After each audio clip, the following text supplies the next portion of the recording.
अस्सलाम वालेकुम, मैं हूं अलीना फारूक शेख और जनाब आज बात करेंगे हम जहांगीर तरीन साहब और उनके ऊपर जो एहतसाब की कार्रवाई चल रही है उसके ऊपर, क्योंकि आज बैंकिंग कोर्ट में जहांगीर तरीन साहब पेश हुए। जहांगीर तरीन साहब अकेले नहीं थे।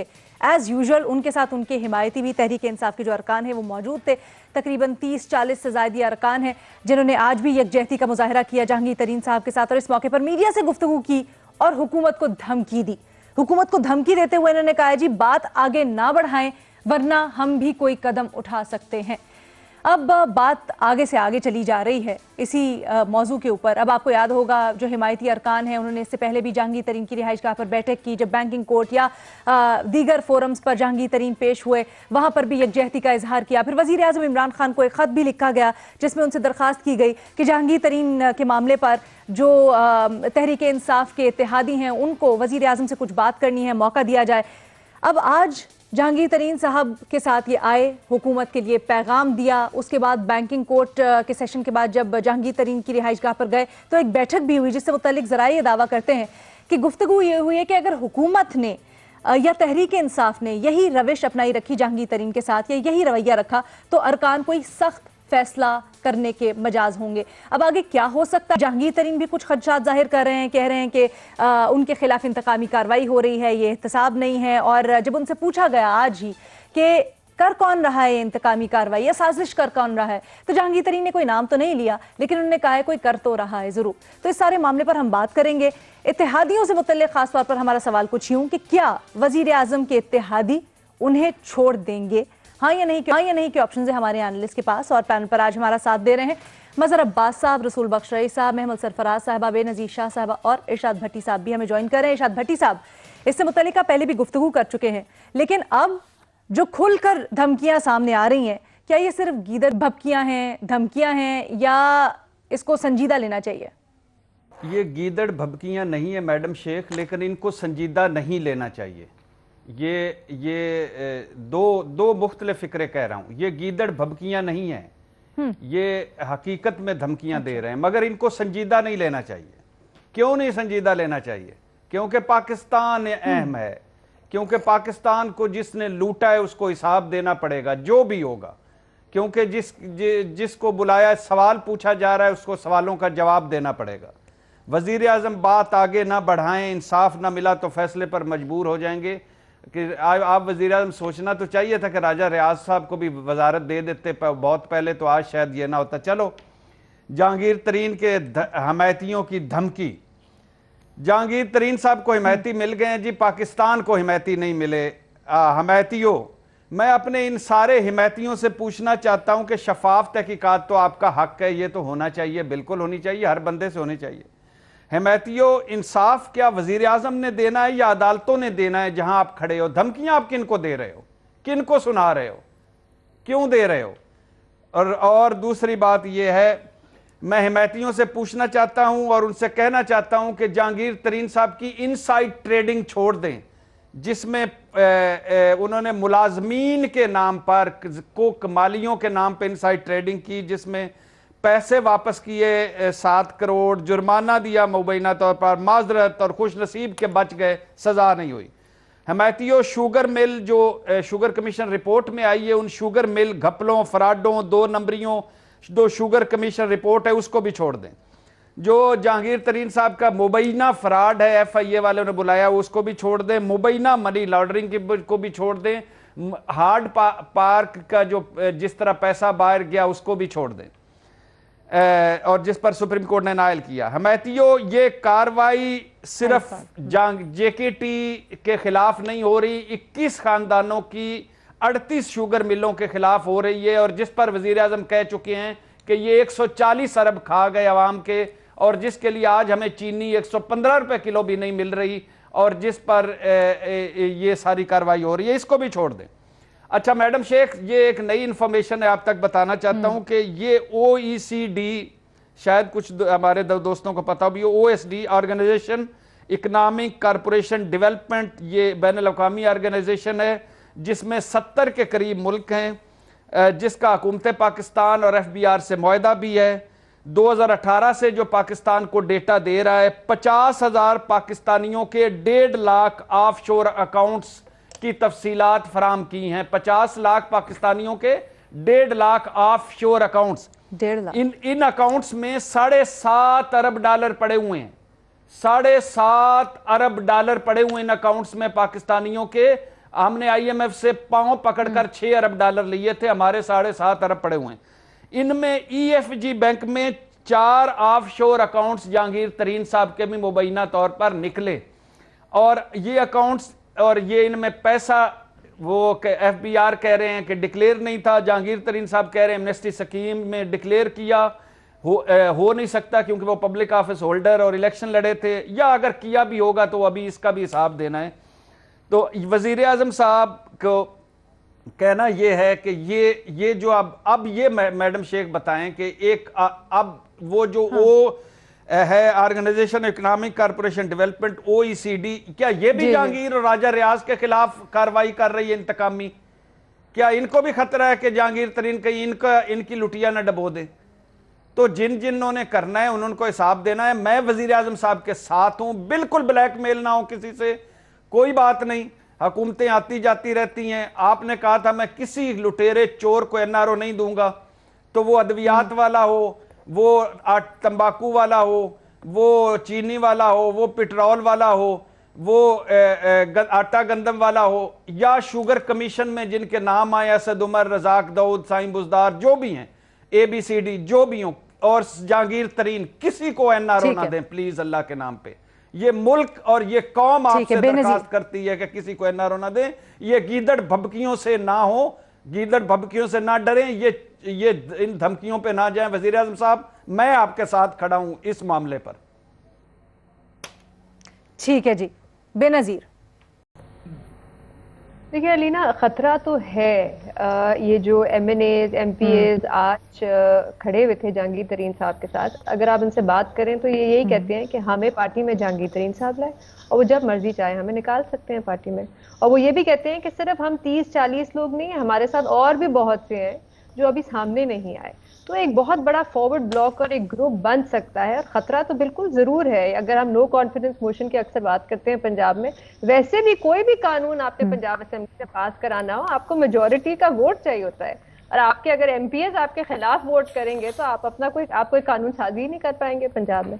देखिए पिछले हफ्ते वजीर आजम से जब जहांगीर तरीन साहब के बारे में, बल्कि इसी हफ्ते जब उनसे पूछा गया जहांगीर तरीन साहब के बारे में, तो उन्होंने बड़े सख्त अल्फाज इस्तेमाल किए। उन्होंने कहा ये एक कार्टेल है जो लोगों का खून चूसती है। मेरे ख्याल से आज जहांगीर तरीन साहब ने उसके जवाब में 40 MNAs MPAs और PTI के अहदेदारों को अपने साथ खड़ा किया और एक वार्निंग दी है वजीर आजम को, जिसमें इसाक खाकवानी साहब ने कहा है कि 6 दिन बाद हम अपना लाए अमल आप सामने लाएंगे। तो हो सकता है कि 6 दिन बाद कोई प्रेस कॉन्फ्रेंस हो, शायद जहांगीर तरीन साहब खुद ना करें, लेकिन उनके जो साथ हैं वो खड़े हो और वो उनका नाम लें, उन 3 लोगों का जिन पे जहांगीर तरीन साहब इल्जाम लगाते हैं कि ये मेरे खिलाफ व्हाट्सएप के जरिए FIR भेजते हैं FIA को। तो हो सकता है कि इस किस्म की कोई प्रेस कॉन्फ्रेंस हो। इनमें से तो कुछ ऐसे भी लोग हैं जो पार्टी कहते हैं हमने छोड़ दी है, हम PTI में अब है ही नहीं, जो आज जहांगीर तरीन साहब के साथ खड़े हुए थे। तो ये खतरा जरूर है। लेकिन देखिए अलीना, मैं ये जरूर कहना चाहूंगी कि मेरी कोई सिंपैथी नहीं है जहांगीर तरीन साहब के साथ, बिल्कुल उनके खिलाफ कार्रवाई होनी चाहिए। लेकिन यहाँ पे मसला ये है कि जो अदारे कार्रवाई कर रहे हैं, जो एहतसाब कर रहे हैं, जैसे कि NAB, उन पे एतमाद लोगों का बहुत हद तक खत्म हो गया है, या उन पे बहुत से सवालात हैं। शहजाद अकबर साहब, उनसे हमारे बड़े सीनियर सुप्रीम कोर्ट के जज ने 15 सवाल पूछे थे, उन्होंने आज तक उसका जवाब नहीं दिया। आज डॉन अखबार में एक खबर आई जिसमें बार बार शहजाद अकबर साहब का नाम आया है, लेकिन उन्होंने डॉन अखबार को भी कमेंट नहीं दिया। तो ये मसला ये नहीं है कि उनके खिलाफ एहतसाब होना चाहिए नहीं होना चाहिए, लेकिन मेरे ख्याल से तालबा उनका बिल्कुल दुरुस्त है कि एक न्यूट्रल कमीशन बनाए जिसपे सबको एतमाद हो, कोई जुडिशियल कमीशन हो, कोई और कमीशन हो, और फिर वो एहतसाब करें। ठीक है मजहर अब्बास साहब, बेनजीर की खास तौर पर इस बात पे जो जहांगीर तरीन साहब का भी मुतालबा है कि शफाफ तहकीकात हो, न्यूट्रल कमीशन बनाया जाए, वजीर आजम को आगे क्या करना चाहिए, क्या कर सकते हैं इस मामले में? वजीर आजम को इन सबको फारिग कर देना चाहिए जो आज जहांगीर तरीन साहब के साथ खड़े थे। ये कौन लोग हैं? ये वही लोग हैं जिनके बारे में इमरान खान साहब से ये कहा गया था कि ये इस तरह के लोगों को जो दूसरी जमातों को छोड़ के आते हैं उनको अपने साथ ना मिलाएं। ये किसी भी वक्त आपका साथ छोड़ सकते हैं। ये लोग मुख्तलिफ जमातों के लोग हैं ना। ये छोड़ दें कि जहांगीर तरीन साहब के साथ इंसाफ हो रहा है या नहीं हो रहा, लेकिन अगर इस वक्त वो लोग जहांगीर तरीन के साथ खड़े हैं और इमरान खान ये समझ रहे हैं कि ये कार्टेल है, तो कार्टेल के साथ अगर वो लोग खड़े हैं तो फिर वो आज तक पार्टी उनको एक नोटिस देने की हिम्मत क्यों नहीं कर रही? खैबर पख्तूनख्वा में 2018 में इलेक्शन से 1 महीने पहले तो आपने 20 लोगों को निकाल दिया था। आज ये लोग बरमला पार्टी को धमकी दे रहे हैं और इनको नोटिस देने की हिम्मत नहीं हो रही पार्टी को। तो इससे पहले कि 6 दिन बाद वो कुछ कार्रवाई करें, आप आज नोटिस दें, उनको फारिग करें। इससे भट्टी साहब की ये ख्वाहिश पूरी हो जाएगी कि बुज़दार शायद ना रह पाए। लेकिन इमरान खान तो अपनी जगह इस पोजीशन पे खड़े हों। अगर वो ये समझते हैं कि वो सच पे खड़े हैं, अगर वो ये समझते हैं कि वो कन्विंस्ड हैं कि जहांगीर तरीन के खिलाफ जो इंक्वायरी हुई है वो बिल्कुल ठीक इंक्वायरी है, अगर वो ये कन्विंस्ड हैं कि जहांगीर तरीन उस माफिया के सरकर्दा रुकन हैं, अगर वो ये कन्विंस्ड हैं कि जहांगीर तरीन ने मनी लॉन्ड्रिंग की है, तो फिर जहांगीर तरीन के साथ खड़े होने वालों के खिलाफ अगर आप कार्रवाई नहीं करते तो फिर आप डायरेक्टली या इनडायरेक्टली फिर उस कार्टेल को प्रोटेक्ट कर रहे हैं। वरना तो इन सबको फारिग करें। आज राजा रियाज, इसहाक खाकवानी, ये सब दूसरी जमातों के लोग हैं ना जो आए हैं आपके साथ, तो ये चले जाएंगे किसी और जमात में। तो आप जो इंसाफ और कानून पे अगर आप कन्विंस हैं, अगर इमरान खान कन्विंस हैं तो, और अगर कन्विंस नहीं है तो फिर ये इमरान खान के लिए बहुत बड़ी मुसीबत होगी। इस वजह से कि अगर जहांगीर तरीन साहब के लिए क्या है कि वो जाए बजाय इसके कि ये बातें करें कि पीटीआई इंसाफ दे, प्राइम मिनिस्टर इंसाफ दे, वो जाएं अदालत में बेहतरीन लॉयर्स करें, मुकदमा जीतें और फिर पार्टी को छोड़ें। मुकदमा जीत कर पार्टी छोड़ना ज्यादा स्ट्रांग पोजीशन होती है, बजाय इसके कि वजीर आजम के साथ आप मामलात कर लें और आपकी और वजीर आजम दोनों की फिर सब लोग मिलके आपके खिलाफ ये खड़े कि आप फिर जो है ये सिर्फ ढोंग करते हैं। तो इस वक्त दोनों की पोजीशन ये है कि इमरान खान, जहांगीर, आज जिन लोगों ने बात की उन सबको फारिग करें पार्टी से, और जहांगीर तरीन साहब जाएं अदालत से इंसाफ लें और फिर पार्टी छोड़ें। लेकिन सर यहाँ पर सवाल यही बनता है ना कि अगर जहांगीर तरीन भी नहीं जा रहे हैं और इस तरह से अगर वो कर सकते हैं अपने जो सही कानूनी तरीका होता है कि भाई सबूत देके क्लियर हो जाए, लेकिन वो नहीं करें तो मतलब किसी चीज की तो पर्दादारी है। बेनजीर कुछ कहना चाहती हैं? मैं एक छोटी सी ब्रेक ले लूं Benazir, then I will come back to you. एक छोटी सी break, Rasool Bakhsh Isa, and then will take Benazir का कमेंट। जहांगीर तरीन के खिलाफ इंक्वायरीज का मामला है और तहरीके इंसाफ के जो कुछ अरकान हैं, 30 से ज़्यादा इनकी तादाद बताई जाती है। ज़राए के मुताबिक जहांगीर तरीन के हिमायती हैं, उन्होंने खुल्ला हुकूमत को आज धमकी दे दी है कि अगर बात आगे बढ़ेगी तो हम भी कोई सख्त कदम उठाने पर मजबूर होंगे। इसी के ऊपर हम तज्जिया और तबसरा करें। रसूल बख्श साहब, आपकी आना चाहूँगी। इससे पहले मज़हर अब्बास साहब तज्जिया कर रहे थे और सब कह रहे थे कि अगर वज़ीर आज़म समझते हैं कि कुछ गड़बड़ है और जहांगीर तरीन के खिलाफ जो कार्रवाई हो रही है वो सही है, तो फिर जो उनके हिमायती हैं, जो वज़ीर आज़म साहब के इत्तेहादी हैं, उनको कम से कम कोई नोटिस तो जारी कर दें। लेकिन कोई कार्रवाई नहीं हुई। देखिए, ये कोई ऐसी बात नहीं है कि जिस पर नोटिस जारी किया जाए। अभी तो उन्होंने बात की है, देखते हैं आगे बात क्या चलती है। लेकिन एक बात इमरान खान के हवाले से मैं कह सकता हूं कि ये इस किस्म की धमकियों से मरूब भी नहीं होंगे और ब्लैकमेल किसी सूरत में नहीं होंगे। एक दफ़ा नहीं, कई दफ़ा वो कह चुके हैं कि किसी सूरत में किसी को एनआरओ नहीं देंगे, और अगर ये जाना भी चाहते हैं तो चले जाएं। हुकूमत गिरती है, हुकूमत गिरा देंगे। लेकिन ये नहीं हो सकता कि इस केस में जो इस वक्त शुगर कमीशन के बाद बना है जहांगीर तरीन साहब के खिलाफ, उसमें वज़ीर आज़म साहब मदाखलत करें, इदारों को कहें कि नहीं ये तो हमारा अपना बंदा है, इसको छोड़ दें, शहबाज शरीफ को पकड़ें, जरदारी साहब को पकड़ें, नवाज शरीफ को पकड़ें। वो हमेशा कहते रहे हैं कि अगर बड़े बड़ों का हिसाब नहीं होगा, और हम भी कहते रहे हैं कि जो लोग उनके इर्द गिर्द हैं, अगर उनका एहतसाब नहीं होता तो बाकियों के लिए क्या जवाब बनता है। ये तो पूरा जो एहतसाब का अमल है, बयानिया है, पिछले 20 साल का काम है इमरान खान का, सब धड़ाम से नीचे गिरेगा। वो किसी सूरत में मैं नहीं समझता कि इस बात पे कंप्रोमाइज करेंगे। इदारों को हम भी समझते हैं कि इदारों को अपना काम करना चाहिए, इदारों पर भी इदारे मौजूद हैं, हाई कोर्ट भी मौजूद है, सुप्रीम कोर्ट भी मौजूद है। और यहाँ पाकिस्तान में रिवायत ये बन चुकी है कि लोग ये कहते हैं कि जी हमें इंसाफ नहीं मिल रहा। मतलब क्या है कि इंसाफ का मतलब यह है कि हमारे खिलाफ केसेस खत्म कर दें, हम बिल्कुल मुजरिम नहीं है, हम मुल्जिम नहीं है, इल्जामात हमारे ऊपर गलत है। तो भी अदालतें किस लिए मौजूद है, वकील किस लिए मौजूद है? जो आपने दौलत के पहाड़ इकट्ठे किए हुए हैं लगाए उनको, और वो लगा भी रहे हैं। जो दुनिया में जो हमारी अदालतों के हिसाब से जो रिपोर्टें आ रही हैं, इंसाफ गरीब को नहीं मिलता, इन लोगों को तो मिल जाता है। यह हुकूमत को प्रेशराइज करके मैं नहीं समझता कि जहांगीर तरीन साहब या उनके हिमायती। तो आपका ख्याल है कि अगर छोड़ना चाहते हैं तो छोड़ दें, कोई फर्क नहीं पड़ता? मेरा नहीं ख्याल है कि कोई फर्क पड़ता है। हुकूमत गिरती है तो गिरने दें, और फिर इमरान खान को अवाम के सामने जाना चाहिए। किसी सूरत में ब्लैकमेल नहीं होना चाहिए। मैं इस वक्त ये नहीं कह रहा कि जो इल्जामात उनके खिलाफ हैं दुरुस्त हैं या नहीं। होता यह है कि अदालतों के बाहर सुप्रीम कोर्ट का तो आपको याद है किस माने में हुआ था। ठीक है, ठीक है। मैं डिस्कशन को थोड़ा सा आगे लेके चलती हूँ। रसूल बख्श साहब, आपने दो नुक्ते आपने उठाए हैं, मैं चाहती हूँ दोनों पर हम डिबेट करें। एक तो मजहर अब्बास साहब ने इसके ऊपर स्टांस लिया, मैं चाहती हूँ उनका रिबटल भी लूं। लेकिन महमल जो कह रहे हैं रसूल बख्श रईस साहब, ईजियर सेड देन डन, अगर जाते हैं तो चले जाएं। लेकिन वजीर आजम ये भी कई दफा कह चुके हैं कि जी जब तक आप पावर पोजीशन में नहीं होते तब तक आप चेंज नहीं ला सकते। तो फिर अगर हुकूमत गिर जाती है तो ये जो सारा कुछ कार्रवाइयां चल रही हैं, वजीर आजम कह रहे हैं उनके बकौल के तब्दीली अब नजर आना शुरू हो गई है, वो तो फिर सारा एजेंडा चला ही जाएगा। तो वजीर आजम जाने देंगे इतनी आसानी से? देखिए रीना, पहली चीज तो ये है कि हमें ये बात समझ लेनी चाहिए कि वाकई ही जहांगीर तरीन साहब एक तो पीटीआई को और खान साहब को बहुत अच्छी तरह जानते, उसी तरह वजीर आजम साहब भी जहांगीर तरीन साहब की कैपेसिटी और लिमिटेशंस दोनों से बहुत अच्छी तरह वाकिफ है।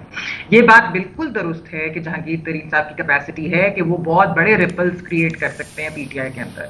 वो जो उन्होंने पावर शो किया था वो इसलिए नहीं था, वो दिखाने के लिए था कि मेरे पास लोग हैं, और पता है कि उनके पास एक्चुअली इससे ज्यादा ही लोग होंगे। लेकिन ये हर धमकी चीज का एक वक्त होता है। जहांगीर तरीन साहब को भी इस बात का पता है कि अभी वो वक्त नहीं है या पार्टी छोड़ने का या कुछ और करने का। अगर उन्होंने ये सब कुछ करना भी होगा तो ये वो करेंगे अगस्त या सितंबर में। ये सुहेल वड़ाइच साहब ने भी अपने कॉलम में ये बात लिखी थी, और उसकी एक उसकी वजह यह है कि अभी तो बड़ी मुश्किल से एक पीडीएम से सुकून हुकूमत को मिला है ना। इस वक्त पीडीएम के अंदर अपनी ऑपोजिशन पार्टीज की लड़ाइयां हो गई हैं, फिर ये एक रमजान चल रहा है, आगे गर्मियां आ रही हैं।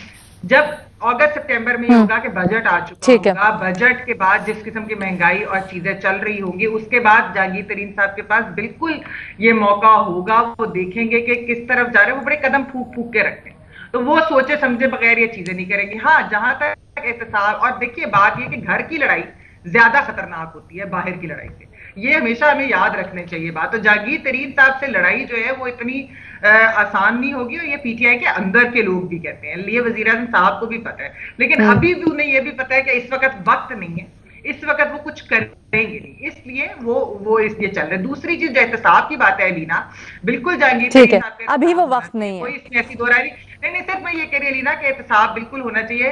लेकिन मुझे ये बताएं कि बहुत सारे वजीर हमें भी पता है जो शुगर के अंदर, स्कैम के अंदर, सारी चीजों के अंदर इन्वॉल्व हैं, क्या उनके खिलाफ कोई कार्रवाई हो रही है कि नहीं हो रही, क्योंकि मजबूरी है। असल में उनसे ज्यादा खतरा है इस वक्त जहांगीर तरीन से ज्यादा उनसे खतरा है, इसलिए जहांगीर तरीन साहब पे तो एहतसाब चल रहा है, उनके खिलाफ एहतसाब नहीं हो रहा। अगर फिर एहतसाब ही करना है मतलब तो फिर सबका। और ये चीज हमने कल भी डिस्कस की थी जब हम काबीना को डिस्कस कर रहे थे, यही नाम सामने आया था। बेनजीर, आप कुछ कहना चाह रही थी?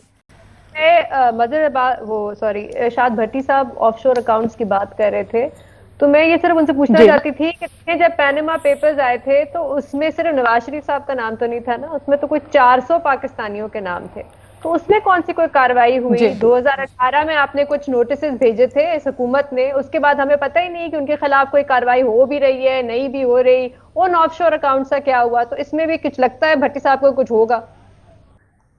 भट्टी साहब देखिए मैडम शेख, एक तो ये बताना था कि ये जो एक मैमल ने बात की कि हम पहले भी मैं कह चुका हूँ अक्रॉस द बोर्ड इम्तियाज वो होना चाहिए एहतसाब नंबर 1 सारों का।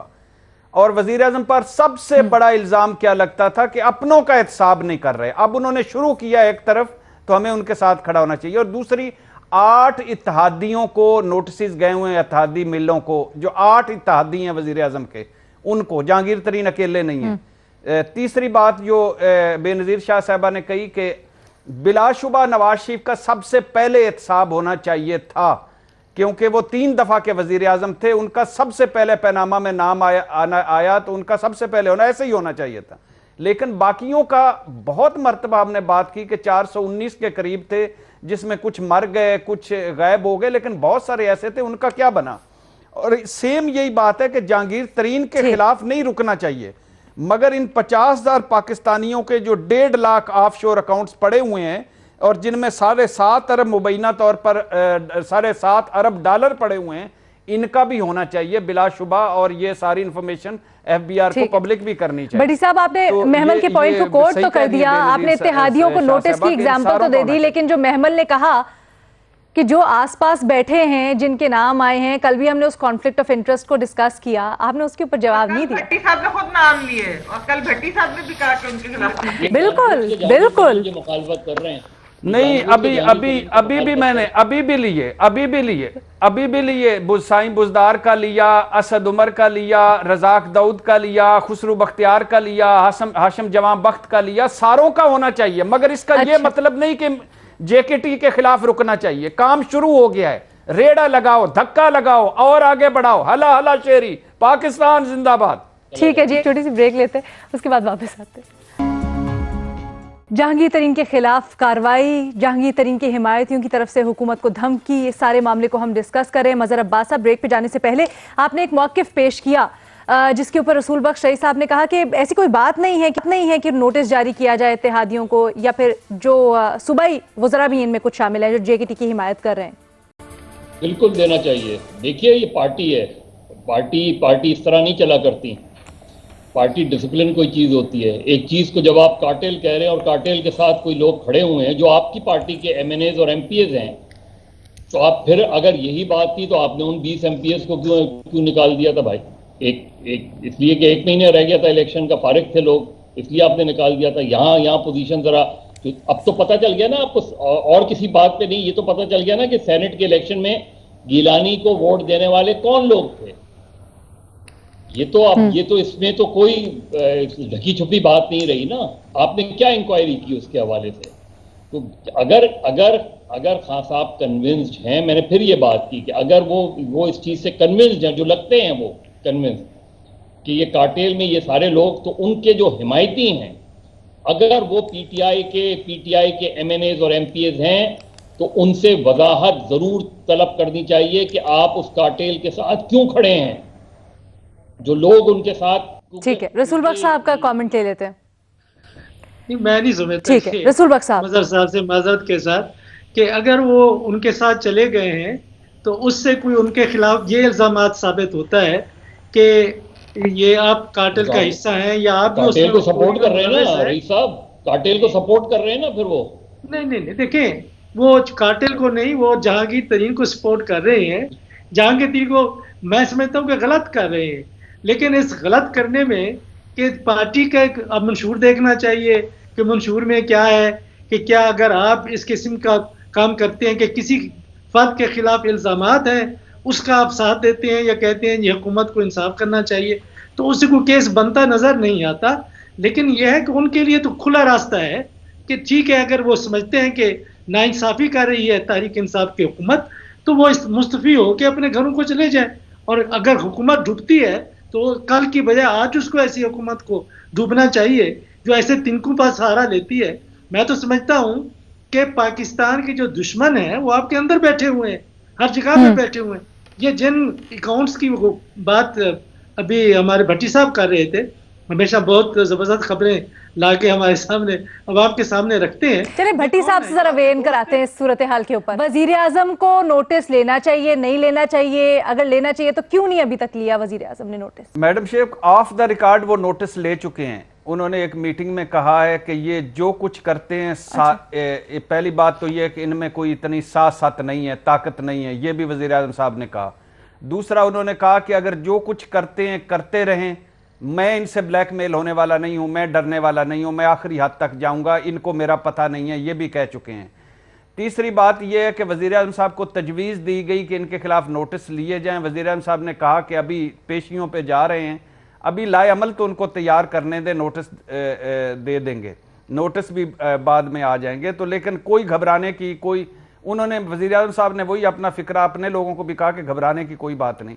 लेकिन मैं इस हवाले से मज़हर अब्बास साहब के साथ हूँ।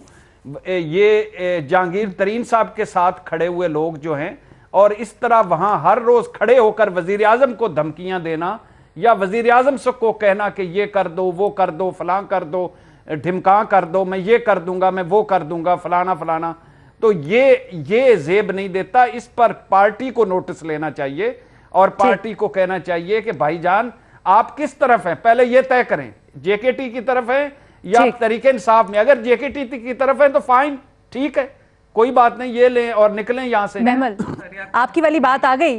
महमल, आपने जो अभी कहा ना, अभी वो वक्त नहीं है, वजीर आजम भी कह रहे हैं घबराने की कोई बात नहीं है।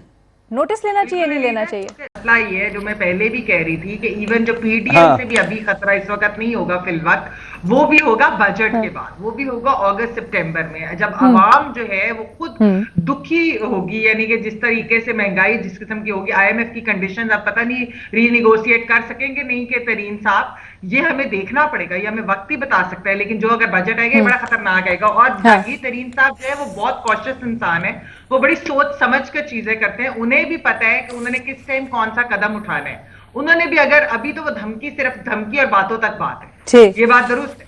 ये जब उन्होंने कदम लेना है तो ये कदम का जो आइडियल टाइम होगा वो जाहिर बात है वो टाइम देखकर। लेकिन अभी जो लोग ये कह रहे हैं कि शायद वो मोस्ट लाइकली अगस्त या सितंबर होगा वो टाइम, अगर उन्होंने अमल करना है अपनी धमकी के ऊपर। तो लेट्स सी कि वो करते हैं कि नहीं, लेकिन फिलहाल कोई झटका नहीं देंगे, फिलहाल कोई झटका नहीं, ये 2-3 महीने। लेकिन बेनजीर कह रही हैं घबरा लें वजीर आजम, थोड़ा सा छोड़ सकते हैं बेनजीर। हाँ, मुझे तो लगता है खतरा है, बिल्कुल हो सकता है जहांगीर तरीन साहब खुद कोई बात ना करें, लेकिन उनके आसपास जो लोग हैं उनसे अगर आप प्राइवेटली भी बात करें तो वो तो बड़ा खुल के नाम लेते हैं। असद उमर साहब का भी, शहजाद अकबर साहब का, आजम खान का, उनकी तरफ से कोई इस किस्म का कोई बयान आए। देखिए, प्रेशर बिल्ड करना भी आहिस्ता आहिस्ता प्रेशर बिल्ड करते हो। यहाँ पे बात हो रही थी कि उनको पार्टी से निकालना चाहिए या नहीं निकालना चाहिए, मैं यहाँ से थोड़ा सा डिसएग्री करूंगी।